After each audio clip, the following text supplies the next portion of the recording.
بسم اللہ الرحمن الرحیم۔ کسی گاؤں میں ایک غریب مولوی رہتا تھا۔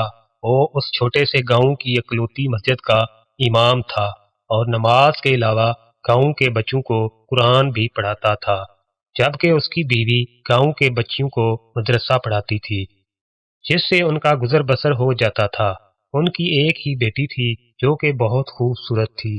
اس کی خوبصورتی کے چرچے دور دور تک پھیلے ہوئے تھے اور یہی بات گاؤں کے چودھری صاحب کے بیٹے تک بھی پہنچ گئی۔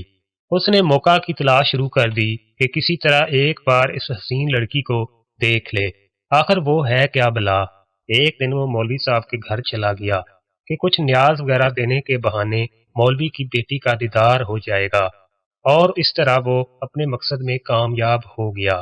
جب امام صاحب مسجد میں نماز پڑھا رہے تھے تو اس نے دروازے پر دستک دی اور مولوی کی بیٹی کی آواز آئی، کون؟ اس نے کہا کہ اس کے پاس کچھ سامان ہے جو چودھری صاحب نے بھیجا ہے، وہ لے لیں۔ لڑکی نے کہا کہ آپ دروازے میں رکھ دیں، میں اٹھا لوں گی۔ اس نے سامان رکھا اور وہ وہیں انتظار کرنے لگا۔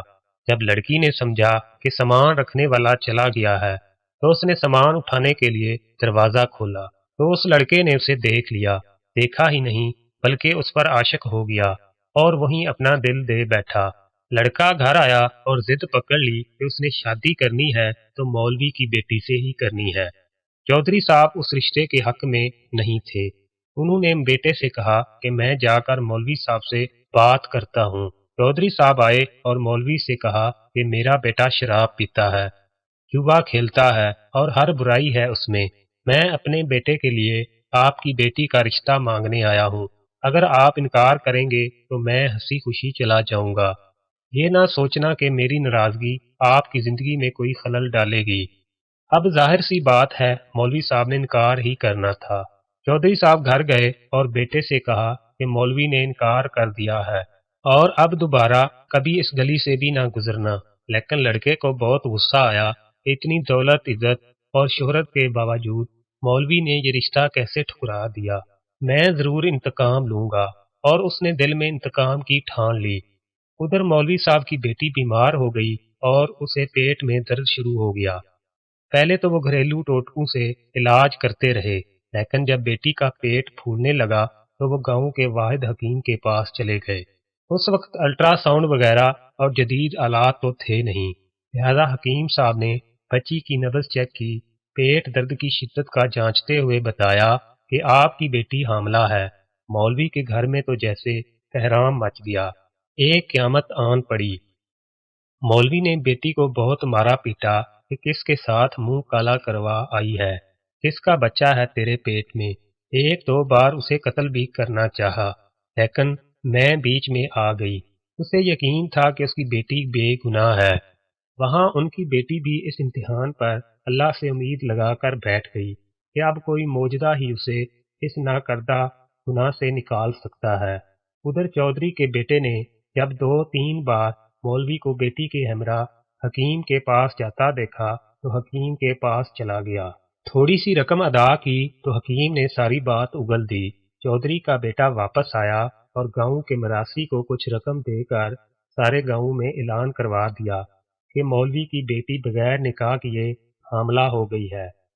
گاؤں کی عورتیں مولوی کے گھر آنے لگیں اور پوچھنے لگیں کہ ایسا کیا ہو گیا کہ بیٹی کو یہ گناہ کرنا پڑا، اس کی شادی کیوں نہ کروا دی، کس کے ساتھ منہ کالا کیا۔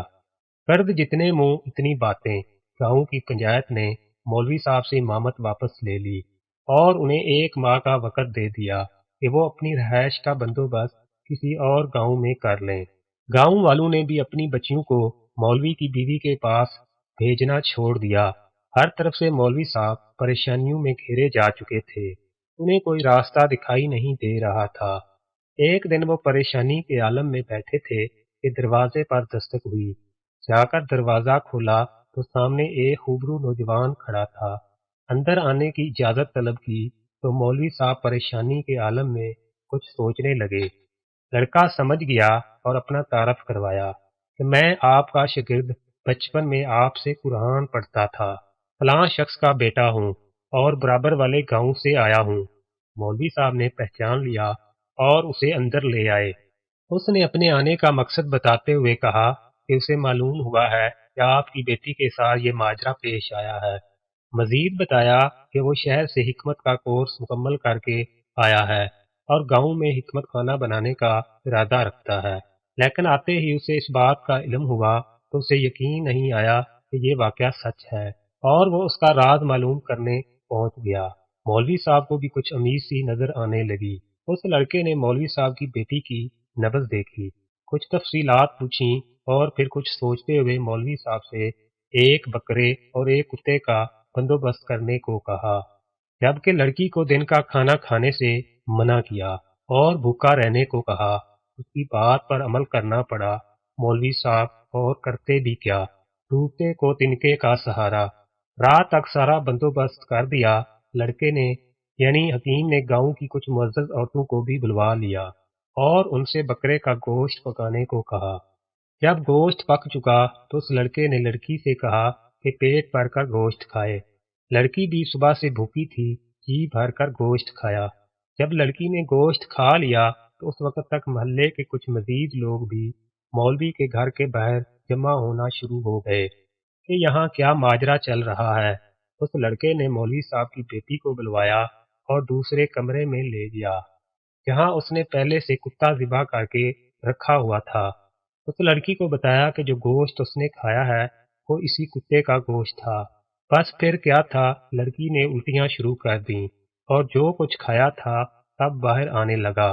کچھ ہی دیر میں اس کے پیٹ سے الٹی کے ذریعے ایک مینڈک بھی باہر نکل آیا، جسے سب محلے والوں نے اپنی آنکھوں سے دیکھا۔ جیسے ہی مینڈک باہر نکلا، لڑکی کو کچھ سکون سا محسوس ہونے لگا، تو وہ لڑکا کہنے لگا کہ اس لڑکی نے کسی ندی یا دریا کا پانی پیا تھا۔ اس وقت چھوٹا سا مینڈک کا بچہ اس کے حلق کے ذریعے پیٹ تک جا پہنچا۔ جب وہ مینڈک کا بچہ بڑا ہوا تو اسے تکلیف شروع ہو گئی اور انفیکشن کی وجہ سے پیٹ بھی پھولنا شروع ہو گیا۔ گاؤں کے سب لوگ اس لڑکے کی ذہانت اور حکمت دیکھ چکے تھے، اور اس لڑکی کی پاک دامنی بھی سب پر واضح ہو گئی۔ مولوی صاحب نے اس لڑکے کے اصرار پر اپنی بیٹی کا نکاح اس لڑکے سے کر دیا، اور یوں وہ ہنسی خوشی اپنی زندگی بسر کرنے لگے۔